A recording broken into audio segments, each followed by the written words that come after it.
Dari cerita Nabi Sulaiman, kerajaannya dimusnahkan oleh Allah, itu sebabnya adalah wasabab dzalika, sebab Allah menghilangkan atau menghancurkan kerajaan Nabi Sulaiman itu, anna mra'atan min nisa'i Sulaimana sajadat li sonamin arba'ina yawman. Salah satu dari istrinya Nabi Sulaiman itu menyembah berhala selama 40 hari. Fa'atabahullah bidas'i mulkihi tilkal muddah. Maka Allah mencela atau merusak. Allah mencela dengan cara merusak kerajaan Nabi Sulaiman di waktu itu. Sebabnya adalah wasababu aslihi annahu kana khatimuhu alladzi nazala bihi adam minal jannati yadha'uhu idza dakhala al-khala.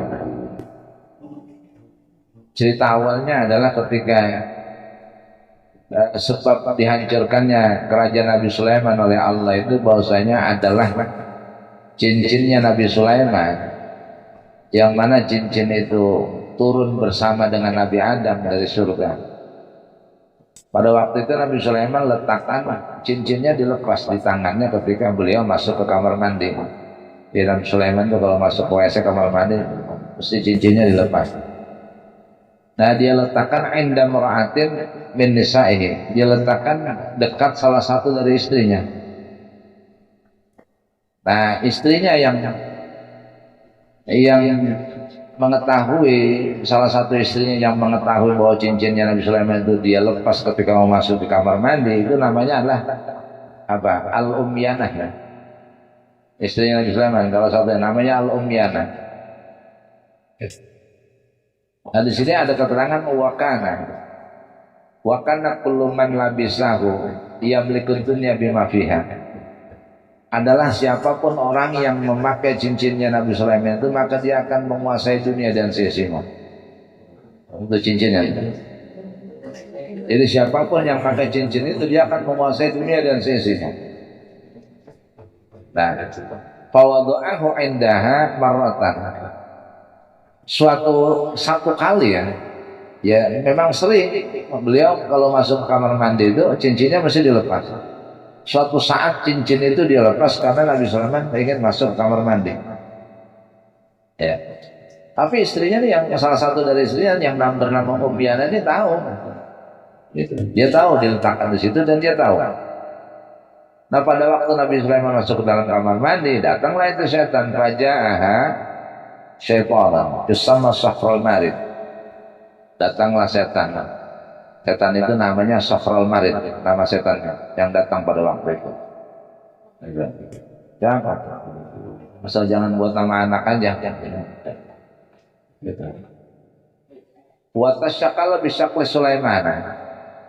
Nah, setan itu merubah wujud jadi Nabi Sulaiman. Wa talabal khatimah. Karena dia berubah wujud jadi Sulaiman, dia minta cincinnya. Ya sama istrinya, mana cincin saya? Wahai Umyanah, cincin saya mana? Ya dikasih kalau dilihat Sulaiman, padahal itu setan bukan Nabi Sulaiman. Fa'aqtathu, ya, lalu maka si istrinya yang bernama Umyanah itu memberikan cincin itu kepada si setan yang merubah wujud jadi Nabi Sulaiman. Tsumma atal kursiyya wa jalasa 'alaihi arba'ina yawman. Kemudian lalu setan itu mendatangi kursinya Nabi Sulaiman, singgah sananya. Lalu setan itu duduk di kursinya Nabi Sulaiman selama 40 hari. Itu. La fajama'at asyayatinu kutubas sihri. Kemudian setan itu mengumpulkan semua buku-buku sihir. Dia kumpulkan semua buku-buku sihir, kemudian wadafanat tahta kursihi. Lalu dia pendem semua buku sihir itu di bawah kursinya singgasananya Nabi Sulaiman. Tsumma lamman qaddat al-muddatu wa ja'al amru bi tauliyati Sulaiman at-taniyah. Kemudian setelah selesainya masa waktu, kemudian datang perkara dengan kekuasaannya Nabi Sulaiman yang kedua. Begitu Nabi Sulaiman datang, kabur itu setan, maka kaburlah setan itu. Nah begitu tuh setan kabur, fawaqa al-khatimu fil bahri, jatuhlah cincin itu di laut. Jadi sudah pakai, jatuh, mungkin juga belum pakai, belum dipegang kali. Nabi Sulaiman datang ke singgasananya, tuh kabur setan, jatuh, kabur kan cepet tuh, jatuh tuh cincin itu ke laut. Jatuhlah cincin itu ke laut.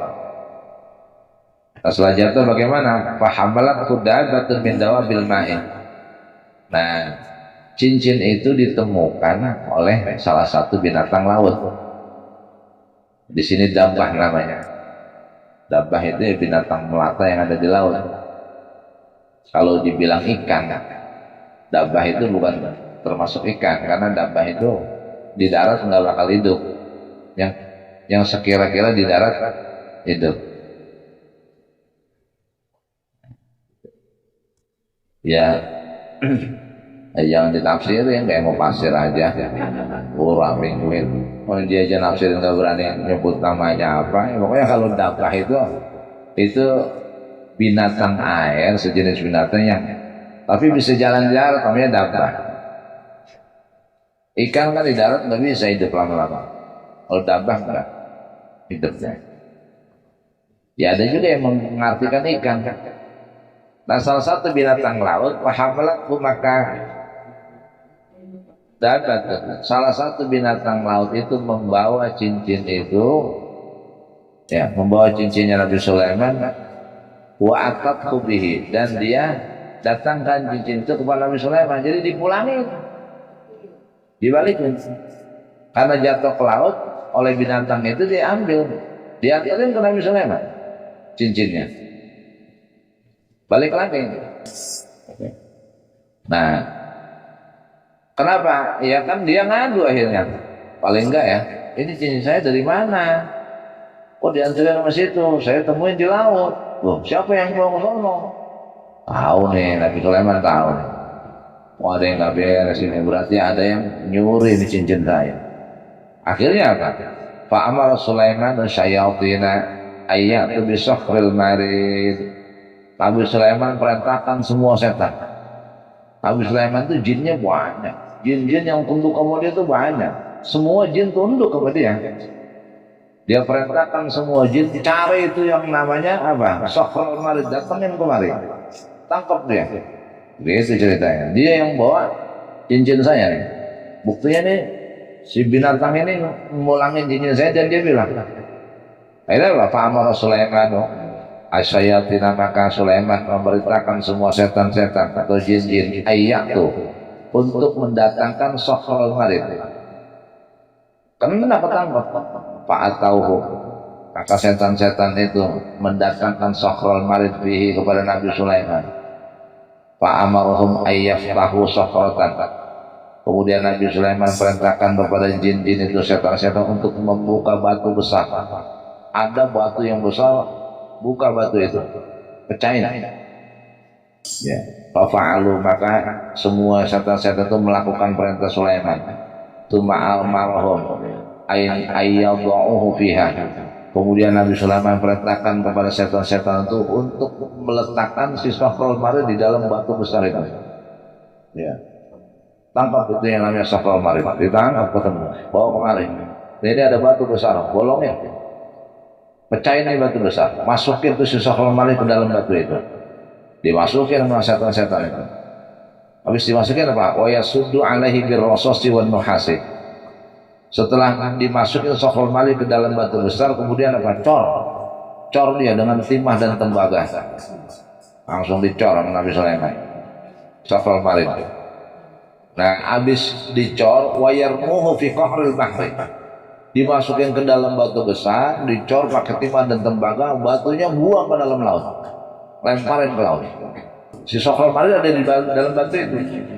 Wayarmuhu, dan mereka para setan-setan itu membuang batu besar itu yang di dalamnya ada Sokhrul Marid, dibuang fi qa'ril bahri, fi qa'ril bahri, di lautannya, lautan luas.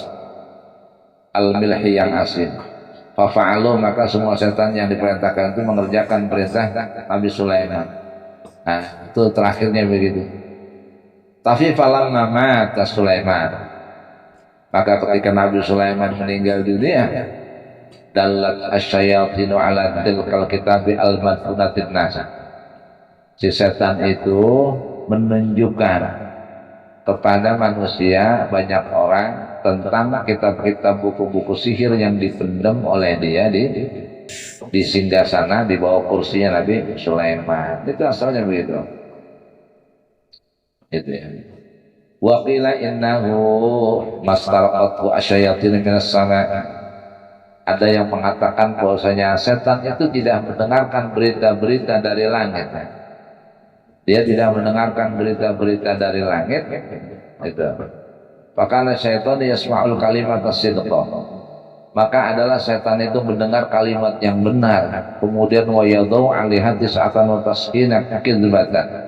Kemudian ia meletakkan kalimat yang benar itu menjadi 99 kedustaan. Wa yalqiha ilal kuhnati. Kemudian ia berikan berita benar itu kepada peramal, pada peramal. Jadi gini ya, orang yang pada bisa meramal tuh, ya, meramal, ngopong, dukun-dukun, itu sebetulnya informasinya dari setan ya. Iblis yang setiap sepertiga malam naik dia ke atas. Pokoknya asal jam 12 malam dia naik ke atas langit, ke langit dunia. Nah Allah itu setiap sepertiga malam itu memberikan rahmatnya ke seluruh makhluk di dunia. Semua informasi itu nanti ada kaitannya itu. Tanazzalul malaikatu warruhu fiha bi'izni rabbihim min kulli amrin salam. Itu turunlah malaikat dan malaikat Jibril di sepertiga malam itu atas seizin Allah untuk menyampaikan, mengatur segala urusan manusia nih, makhluk yang ada di bumi di sepertiga malam. Jadi rahmat Allah diberikan sepertiga malam itu. Semua informasi-informasi apapun yang akan terjadi besok di sepertiga malam itu sudah diturunkan. Nah itu yang maunya setan, iblis nguping dari langit dunia, info-info tentang esok hari. Siapa besok celaka, besok bisnis bola apa enggak, jadi apa enggak, itu semuanya ada info begitu. Nah, tapi mereka itu dilempar bola api sebetulnya. Nah, ya ma'syarul jinni wal insi, dalam surat Ar-Rahman.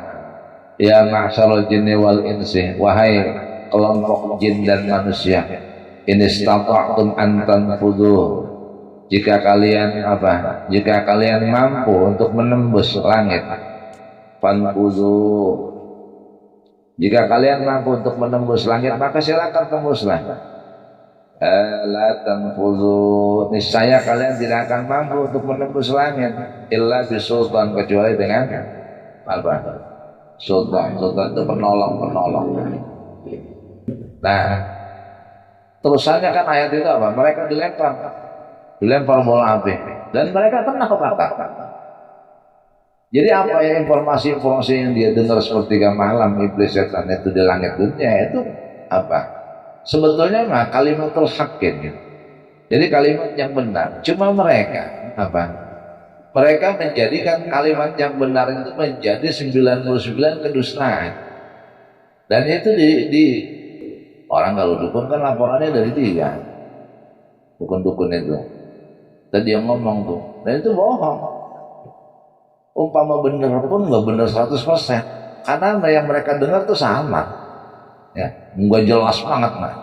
Karena mereka gimana mau jelas orang baru naik dilempar gitu. Ya, gitu ya. Jadi aslinya seperti itu.